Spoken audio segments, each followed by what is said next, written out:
Happy Sabbath. Sabato njema.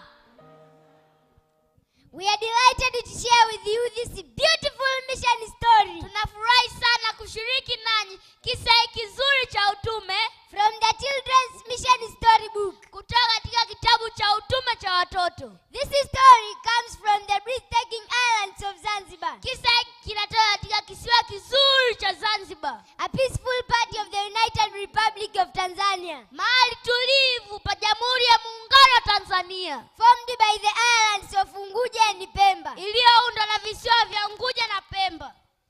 Resting gently in the waters of Indian Ocean. Katika maji tulivu ya bahari ya Hindi. Many years ago in the 1980s. Miaka mingi iliyopita katika miaka 1980. The Seventh-day Adventists established the health center. Kanisa Adventista Sabato lilizindua kituo cha afya mahali hapo. Known as the Zanzibar Seventh-day Adventist Dispensary. Kilichojulikana kama Zanzibar Seventh-day Adventist Dispensary. And this is where our stories unfolds. Na ndio hapa ambapo kisa chetu kinajifunua.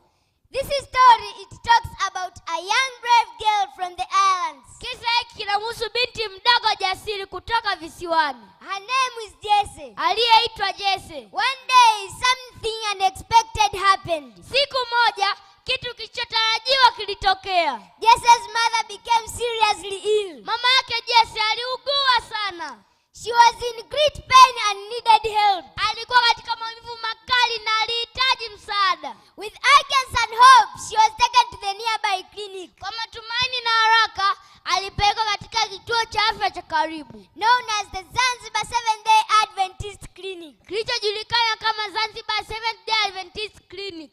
There, something special happened. Huko, kitu cha kipekee kilitokea. She received treatment. Alipata matibabu. Her strength returned. Nguvu zake zikarudi. Her pain slowly faded and her condition improved. Maumivu yake yalipotea taratibu na mwishowe hali yake iliimarika. After receiving treatment, alipopata matibabu, she became extremely happy. Alipata furaha kubwa sana. She said that, alisema ya kwamba, it was not just a medicine that touched her heart. Haikuwa dawa tuliyogusa moyo wake, but it was the kindness and compassion. Bali ilikuwa ni wema na huruma. It was the love and care which was shown with the Adventist doctors and nurses. Ulikuwa ni upendo ulioonyeshwa na madaktari na manesi wa Adventista. Jesse and her mother spoke with joy and wonders. Jesse na mama yake walishuhudia kwa furaha na mshangao mkubwa about how they were treated with people who served with love. Kwa jinsi gani walivyohudumiwa na watu waliokuwa na upendo mkubwa. People who did not care just for their body. Watu ambao hawakujali mwili tu, but they also filled them with the blessed assurance of our healer Jesus Christ. Bali pia waliwajaza na tumaini la Bwana Yesu Kristo mponyaji. And this is the same spirit of service found in all Seventh-day Adventist institutions. Na huu ndio moyo huo wa huduma unaopatikana katika vituo vya afya vyote vya Kiadventista. At Sabato Dispensary here in Njombe. Sabato Dispensary hapa Njombe. At Heri Mission there in Kigoma. Heri Mission huko Kigoma. At Iganzo Dispensary there in Mbeya. Iganzo Dispensary huko Mbeya. At Patience Adventist Hospital there in Mwanza. Katika hospitali ya Patience huko Mwanza. Also in the Zanzibar Seventh-day Adventist Dispensary. Na pia katika Zanzibar Seventh-day Adventist Dispensary. After witnessing this all, baada ya kushuhudia yote hayo, Jesse's mother made a special request to the doctor. Mama yake Jesse alikuwa na ombi moja tu kwa madaktari. She said that, alisema ya kwamba, my daughter Jesse is 13 years old. Binti yangu Jesse ana umri wa miaka 13. When she finishes her studies, atakapomaliza masomo yake, I would like her to come and volunteer in this clinic. Nitapenda aje hapa na kujitolea katika kliniki hii. So that she can learn how to serve others with the same love which you have shown us. Ili apate kujifunza namna ya kuhudumia watu kwa upendo huo mliotuonyesha sisi siku ya leo.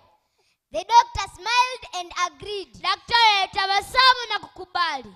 After completing her studies, alipomaliza masomo yake, she was given an opportunity to volunteer in that clinic. Alipata nafasi ya kwenda kujitolea katika kliniki hiyo. She served faithful and diligently. Alitumikia kwa uaminifu na bidii bidii kubwa. She found great joy attending in the Sabbath worship service held in the health center. Alipata furaha kubwa sana kuhudhuria vipindi vya Sabato vilivyokuwa vikiendeshwa katika kliniki hiyo. Although Jesus' family was not original Seventh-day Adventists, ingawa familia ya Jesse haikuwa Adventista wa Sabato, one day she responded to the call. Siku moja Jesse alitikia wito, and she was baptized in the many waters of Indian Ocean. Na alibatizwa katika maji mengi ya bahari ya Hindi.